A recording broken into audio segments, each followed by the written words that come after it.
बनकटी नगर पंचायत में 3 करोड़ की लागत से स्टेडियम बनने वाला है। आपको बता दें कि स्टेडियम के भूमि पूजन में असम के प्रभारी हरीश द्विवेदी पहुंचे। उन्होंने भूमि पूजन किया। भूमि पूजन करने के बाद में मीडिया से मुखातिब उनसे बात करने के बाद में जिस तरीके से बिहार में नीतीश कुमार के द्वारा एक प्रमाण पत्र के मामले में एक वीडियो वायरल हो रहा है, जिसमें लगातार उसकी आलोचना भी विपक्ष द्वारा की जा रही है, उस पर उन्होंने जवाब दिया। उन्होंने कहा कि ये कोई बड़ी बात नहीं है और लोगों को सम्मान मिलना सबका अपना अधिकार है। फिलहाल हरीश द्विवेदी ने कांग्रेस के ऊपर भी उन्होंने निशाना साधा। उन्होंने कहा कि पीएम मोदी पे जिस तरीके से लगातार विपक्ष लगातार हंगामा करे, उनको देखते हुए उन्होंने कहा कि जो है विपक्ष के पास अब कोई मुद्दा नहीं रहा। फिलहाल उन्होंने ये भी कहा कि 2027 में, क्योंकि उत्तर प्रदेश सरकार में अब नए प्रदेश अध्यक्ष आ गए, तो 2027 में स्वाभाविक बात है कि बीजेपी फिर से यहाँ पे सरकार बनाएगी। फिलहाल हरीश द्विवेदी ने यह भी बताया कि नगर पंचायत बनकटी में जो 3 करोड़ की लागत से स्टेडियम बनेगा, उससे वहाँ के युवाओं को काफी फायदा मिलेगा। एम्स अपना 7वां स्थापना दिवस आज मना रहा है, उसको लेकर के तमाम सारे चीफ गेस्ट, और अगर बात करें तो डायरेक्टर एम्स की अमिता जैन, जिन्होंने अभी हाल में ही कार्यभार संभाला है, और उसके बाद अगर बात करें तो डीन नीरज मैम, और साथ में ही चीफ गेस्ट और हमारे साथ मौजूद है। सर, सबसे पहले वेलकम है आपका IBC 24 को, और आज आप रायबरेली आए हैं एज चीफ गेस्ट, और क्या क्या प्रायोरिटी है आगे एम्स रायबरेली को या एम्स ऑल ओवर इंडिया को, क्या हम किस तरीके से ले जाएंगे, क्या प्रायोरिटी रहेगी सर? एम्स रायबरेली के आज 7 वर्ष पूरे हो गए हैं जी। और जो आज तक यहाँ पे काम हुआ है, आगे बढ़े हैं, वो अपने आप में एक बहुत बड़ी मिसाल है। We have a great faculty, great leadership, teaching, clinical care, research, हम सब में आगे बढ़ रहे हैं।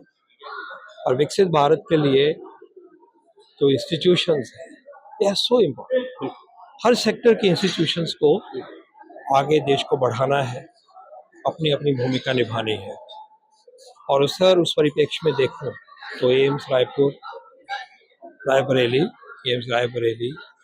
एक मेडिकल यूनिवर्सिटी है by design under the act, और इसकी छवि और इसमें जो साइंस, मेडिकल साइंसेस का knowledge, training and cutting edge clinical care जो हो, वो मिलके हमें वर्ल्ड के जो हाईएस्ट स्टैंडर्ड्स है वो मीट करना, उस गोल की तरफ बढ़ना है। और फाउंडेशन डे इसीलिए होते हैं कि पीछे रिफ्लेक्ट करें कहाँ तक पहुँचे और आगे देखें कि किस तरफ से आगे जाना है। आपने भी नए स्टूडेंट में तमाम सारी जान फूकी, और मैंने यही कहा है कि विकसित भारत के लिए को भी आपने थैंक यू बोला। माननीय प्रधानमंत्री जी ने विजन दिया विकसित भारत की। विकसित भारत की इंस्टीट्यूशन जो है वो डेवलप्ड नेशन की इंस्टीट्यूशन के लेवल पे होंगी, और एम्स रायबरेली उस रास्ते पे चलता हुआ अपनी छवि, अपना यश और भारत माता की सेवा में आगे बढ़ेगा। यही आज का रिजॉल्व है, जिसको मैंने कोशिश करी है अपने शब्दों में कहने की। हमारे साथ बात करने के लिए guest of today Raebareli AIIMS, उन्होंने बताया कि आने वाले भारत देश और खासकर प्रधानमंत्री नरेंद्र मोदी की विकसित योजना को लेकर के जिस तरीके से एम्स को आगे बढ़ाया जा रहा है, आने वाले समय में एम्स रायबरेली और भी आगे तरक्की करेगा।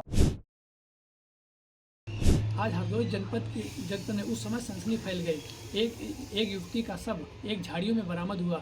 ये पूरा मामला हरदोई जनपद के माधवगंज थाना क्षेत्र के गुलाब नगर डकौली ग्राम का है, जहां पर मौके पर पुलिस अधीक्षक एवं वहां पर पुलिस की टीम पहुंची और कई एंगल से उसकी जांच कर रही है कि वहां की इस युवती का हत्या है या आत्महत्या है। वहां पर डॉक्टरों की निगरानी में उसका पोस्टमार्टम भी किया जा रहा है, और पुलिस अधीक्षक ने जाकर जो पीड़ित लड़की के घर वाले उनसे बात भी की है, और सभी एंगल से जांच की जा रही है। अब देखना होगा कि ये हत्या है या आत्महत्या है। अगर हत्या है तो उसकी हत्या किसने की है, ये एक जांच का केंद्र है। अब उसी जांच के लिए पुलिस अधीक्षक ने वहां पर सीओ को भी लगाया। अब देखना होगा ये आरोपी कब तक पकड़े जाएंगे। कानपुर की शाहीना को अपने मां को बाहर भेजना महंगा पड़ गया। आपको बता दें कि इस वक्त शाहीना, जो कि जाजमऊ में रहती है, उसने पुलिस से गुहार लगाई है कि उसकी जो मां है वो इस वक्त ओमान में फंसी हुई है। लगभग 2 महीने से ओमान से वहां वापस नहीं आ पाई है। लेकिन जिस तरीके से उसने पुलिस को बताया कि एक एजेंट ने उसको बहला फुसला करके कि वहां पर पैसे ज़्यादा मिलेंगे, इसको लेकर के उसकी मां को ओमान भेज दिया गया था। जिसके बाद फिलहाल आज जब उसकी मां यहाँ वापस नहीं आई, वो एजेंट से बात करती है शाहीना, तो शाहीना से वो एजेंट 1.5 लाख की मांग कर रहा है। फिलहाल पुलिस ने मुकदमा दर्ज कर कार्रवाई शुरू कर दी है और ओमान में फंसी शाहीना की मां को बुलवाने की प्रक्रिया में लग गई है। कुशीनगर जिले में आज आयकर विभाग की टीम ने कस्या स्थित रेड हिल्स ग्रुप के ऑफिस और उसके मालिक के घर पर छापा मारा, जहां पर वह कागजों की तलाशी रही। तो वहीं से इस कार्रवाई के बाद प्रॉपर्टी डीलरों में हड़कंप मचा हुआ है। आपको बता दें कि जानकारी के अनुसार प्रॉपर्टी डीलर आलमगीर अंसारी की कंपनी वर्ष 2019 में आलमगीर अंसारी ने अपने गांव के खेती की ज़मीन को बेच करके 5 लाख रुपए से शुरू की थी। सामान्य रूप से खरीद फरोख्त ज़मीनों का कंपनी ने प्रारंभ किया था, लेकिन देखते ही देखते कंपनी ने अरबों का साम्राज्य खड़ा कर लिया। आपको बता दें कि आलमगीर अंसारी की बातों पर अगर गौर करें तो उसके कंपनी में लगभग 400 कर्मचारी काम करते हैं और 200 कर्मचारी प्रतिदिन लगभग 40 लाख रुपए कंपनी को एडवांस जमा कराते हैं। इस हिसाब से महीने में इस कंपनी को लगभग 12 करोड़ तो वहीं सालाना 144 करोड़ रुपए इस कंपनी में एडवांस के रूप में जमा होता है, जो कंपनी की आय का मुख्य स्रोत है। आशंका जताई जा रही है कि कुशीनगर जिले में खेती योग्य ज़मीनों को व्यावसायिक बता करके और बिना प्रक्रिया पूरी किए ही बेचने का बड़ा खेल चल रहा है।